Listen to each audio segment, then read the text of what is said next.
Inilah kajian yang dimaksud dengan hakiki. Hakikat dan hakiki adalah mutlak. Apa yang dikatakan mutlak adalah kebenaran yang tidak memiliki kebatilan. Banyak memang sungguh orang berani menceritakan tentang Tuhan. Tapi tidak banyak orang yang memakai dirinya, diri yang terpakai sebagai Tuhan yang bercerita. Ini memang perbedaan antara ikatan tasawuf dengan tauhid. Sebagaimana kita lihat tariqatul ilallah, tasawuf ini adalah suatu kodrat yang bercerita dan menceritakan tentang Tuhan. Tetapi dalam masa tauhid adalah perjalanan ketuhanan itu dari Tuhan berawal dari aku. Aku itu dimunculkan oleh Dia. Ini yang dikatakan rantai sirullah atau tauhid. Kalaulah yang bercerita terungkap itu adalah sesuatu yang mendengar cerita dan menyampaikan cerita, ini namanya adalah sejarah turun-temurun. Tetapi kalau peristiwa itu menjadi sejarah, berarti orang yang berkalam tersebut dia telah mengalami. Masa mengalami adalah masa aku pada diri. Nah, dalam hal ini menghimbau kita kepada semua saudara kita, para ahli-ahli ma'rifat, kepada pencari-pencari Tuhan yang sangat dimuliakan Allah. Perlulah kiranya kita mengenal hakiki dari sebuah hakikat sebagai puncak kebenaran. Pada waktu dan kesempatan ini, saya akan berbagi ilmu pengetahuan yang mana yang akan saya sampaikan adalah sebuah peristiwa besar yang menjadi sejarah. Bahkan kita lihat dari sudut pandang kebenaran, banyak sungguh pemahaman yang tidak tepat pada sasaran kajian. Kenapa? Tingkat daripada adanya sesuatu yang ada itu dari sesuatu adalah penglihatan. Seorang yang belum melaksanakan penglihatan maka dia tidak mengalami pensaksian. Dikatakan timbulnya sebuah pensaksian setelah dia mengalami suatu penglihatan. Ini sangat riskan untuk dijadikan suatu alat mencapai keyakinan kepada Tuhan. Kalau kita tidak bisa membedakan mana yang dikatakan melihat dan mana yang dikatakan memandang. Pekerjaan antara dua sifat Tuhan pada Ta'ala dan pada Illah, artinya pada Tuhan dan ketuhanan, ini memiliki kerahasiaan-kerahasiaan terhadap perjalanan sebuah riwayat yang terjadi yang akan menjadi sejarah.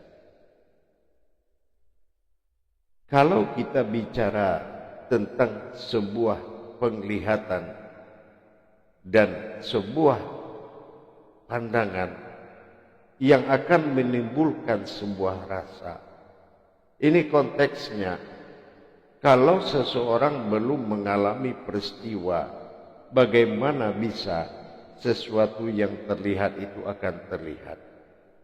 Dan bagaimana bisa sesuatu yang terlihat itu hanya yang dilihat yang mampu melihat?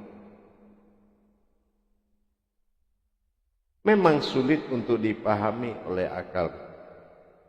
Memang sulit juga untuk dipahami untuk iman menerima. Tetapi kenyataan Tuhan adalah ilmu yang nyata yang menjadi alamat yang menjadi sebuah iman, yang menjadi sebuah sejarah. Keberangkatan kita untuk memahami, melihat dan memandang adalah suatu tujuan yang banyak disalahpahamkan tentang kata-kata makrifat. Pemakaian makrifat ini seseorang merasa dia memandang, mata batinnya memandang. Ini kebenarannya belum mutlak. Di sini kita melihat dalam kata pandang dan kata lihat ini terjadi dari dua kodrat ketuhanan, kodrat Tuhan dan kodrat ketuhanannya sendiri.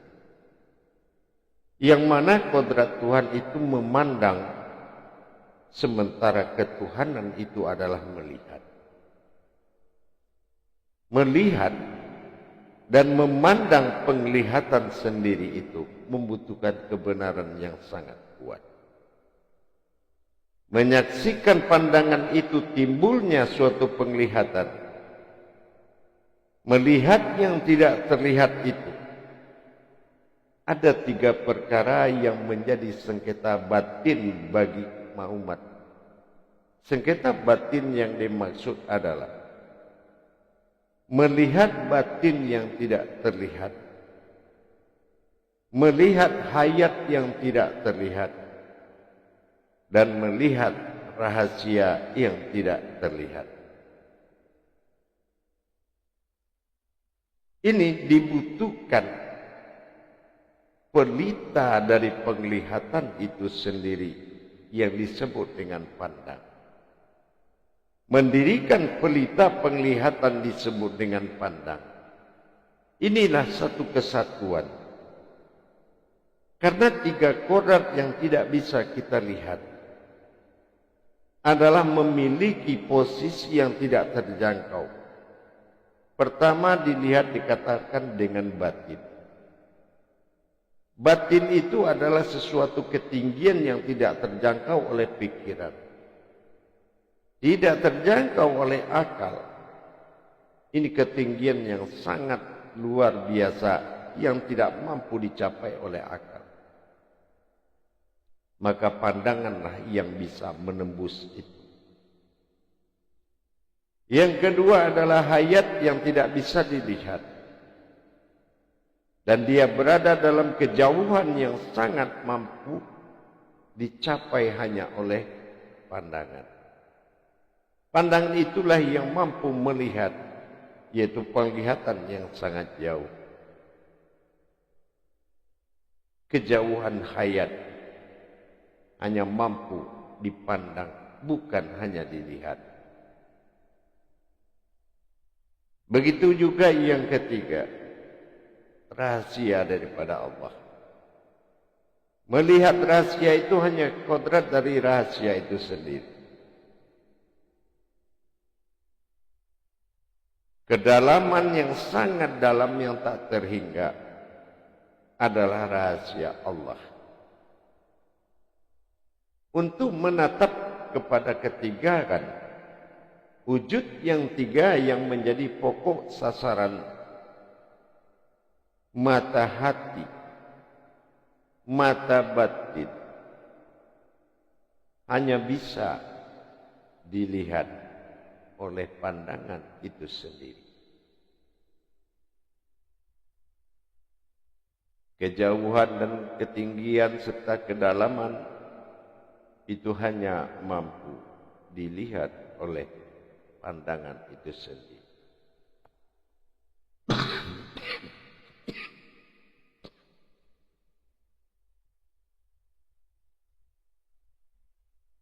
Bagaimana bisa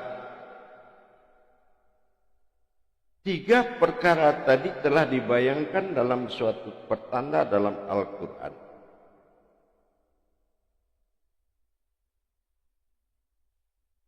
Sesuatu yang tidak pernah terlihat akan bisa terlihat.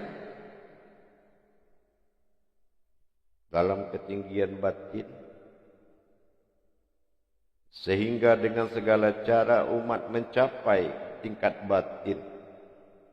Tapi dia tidak berpikir bagaimana dia bisa memandang batin itu sebagai penglihatan. Inilah yang dikatakan sesuatu yang sulit kita terima, yaitu melihat penglihatan itu sendiri.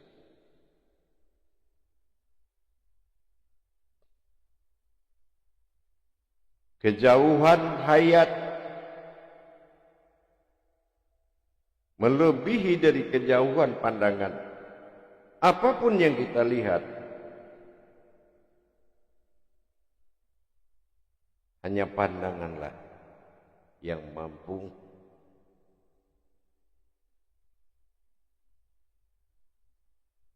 begitu juga sebalik.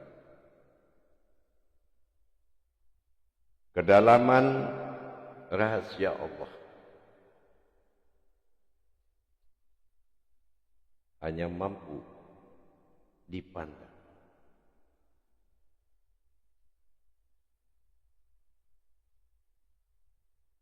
Tidak mudah memang untuk bermakrifat,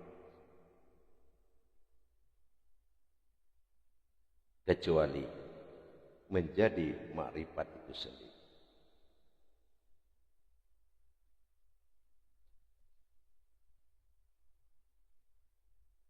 Tidak ada suatu kekuatan pun yang mampu melihat yang tidak terlihat, kecuali sudah berdiri pandangan pelita daripada penglihatan itu sendiri. Itulah pandangan.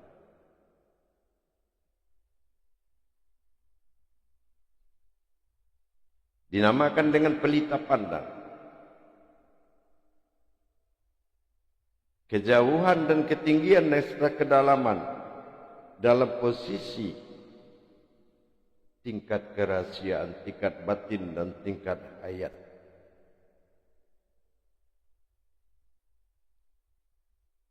Kita melihat apabila tiga kodrat tadi sudah menyatu dalam kodrat alafa, alam fa, yaitu alam rahasia, dengan kemunculan berdirinya pelita yang mana kita melihat keberadaan pertanda dalam Al-Quran. Berbaris duanya alif disebut an, in dan ud, menandakan kedatangan, ketinggian dan kedalaman untuk mencapai sebuah pandangan. Maka disinilah akan menjadi suatu kata.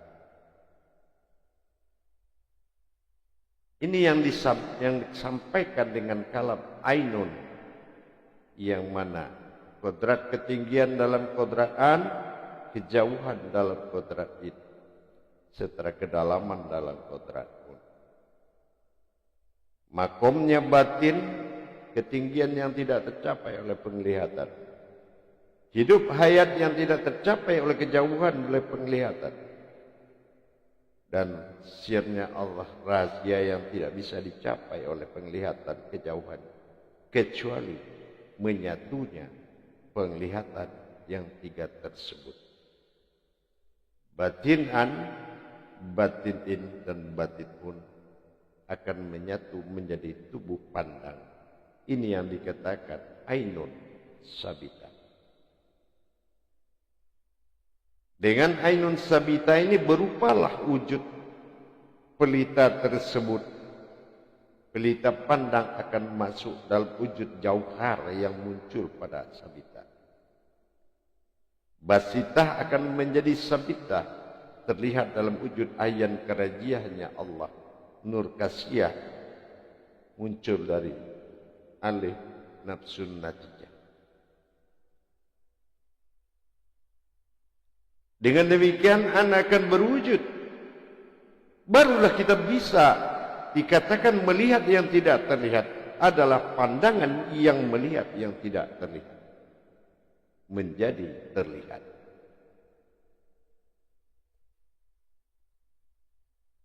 Begitu juga kebersamaan, persekutuan dalam masa sebuah kodrat.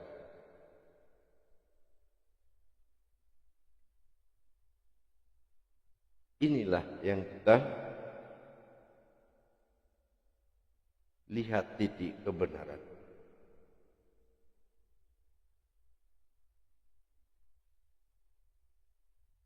Seseorang yang melihat, tapi dia belum mendirikan pelita pandangnya, maka penglihatan dia itu akan batil dari kebenaran.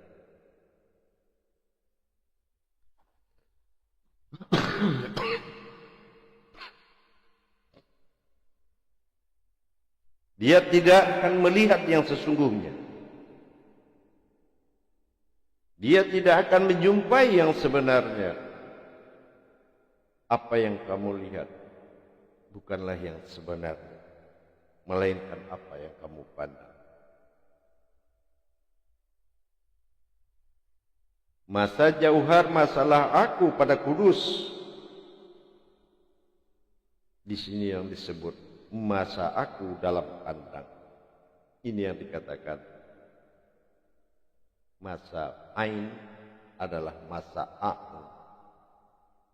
Aku dalam bahasa aku dalam pandangan ketunggalan yang akan tergema kepada tiga penglihatan, sehingga yang tiga itu melalui diri pandang, jauhar berdiri menatap kepada tiga kodrat rahasia yang tidak bisa dipandang. Maka semua akan nyata kalau dia sudah terhimpun dalam diri satu, terlihat dalam wujud ayan kerajiah yang disebut dengan kalam nur kasiyah.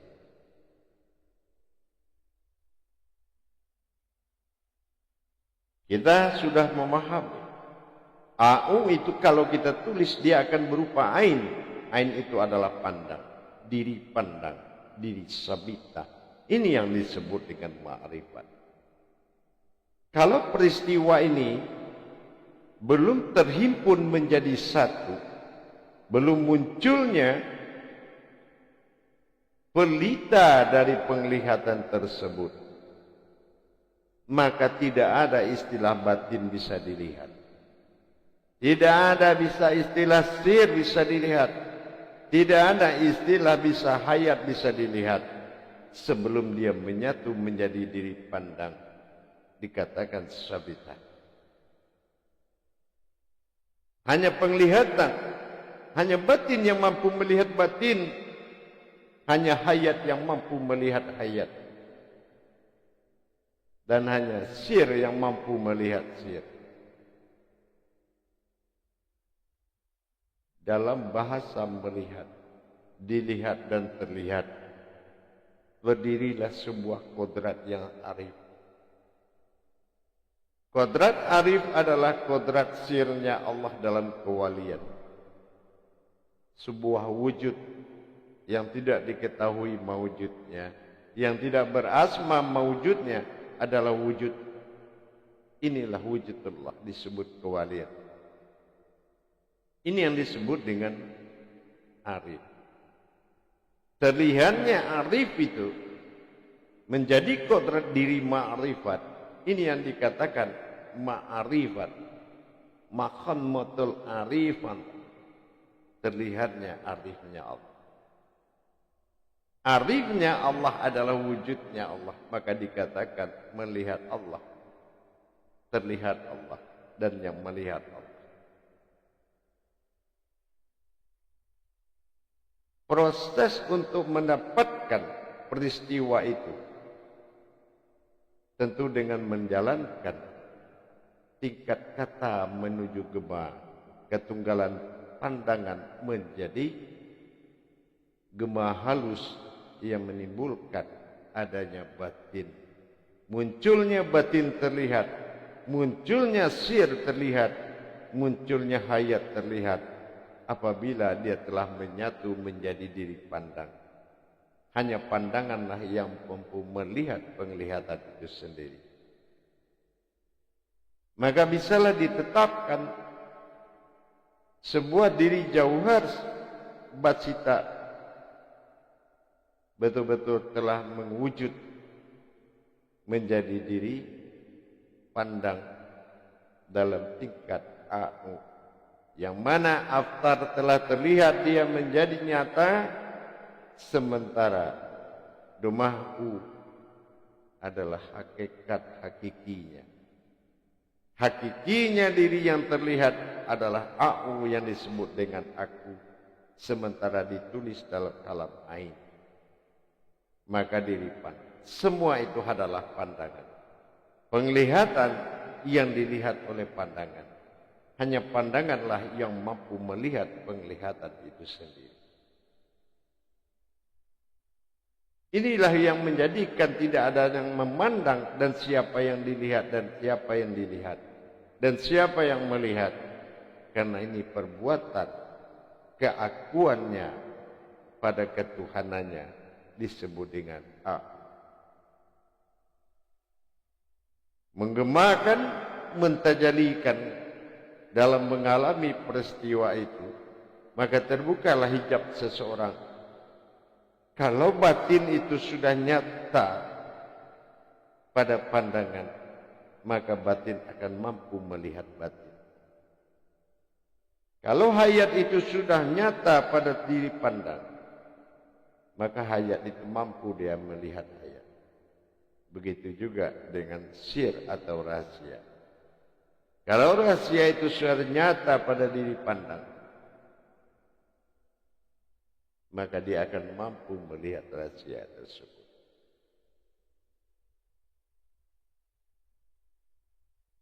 Tujuan dari utama dari seorang yang menjalankan ma'rifat itu adalah mencapai pandangan. Sebelum dia menjadi pandangan itu, dan apapun upaya dia untuk bisa melihat dan memandang, tidak akan pernah tercapai sebelum dia menjadi pandangan itu sendiri untuk melihat penglihatan. Semua ini adalah batin yang terlihat. Tapi batin yang terlihat itu adalah sesuatu yang bisa dipandang oleh diri pandang. Ini yang dikatakan nyata aku pada ma'rifat. Terlihat aku memang pada syariat. Terasa aku memang pada hakikat. Bergerak aku memang pada tarekat. Tapi nyatalah aku pada ma'rifat. Ma'rifat itu bukan sebuah pergelutan pandangan, tetapi kodrat dari pandangan tersebut. Jangan kita coba-coba untuk bermakrifat, tapi berdirilah sebagai makrifat. Peristiwa inilah yang menjadikan kebenaran makrifat tersebut menjadi sebuah makrifat dengan mengalami peristiwa terlihat, peristiwa melihat dan memandang, didirikan dan dibangunkan pelita pandang pada diri. Maka pelita pandang ini jauhar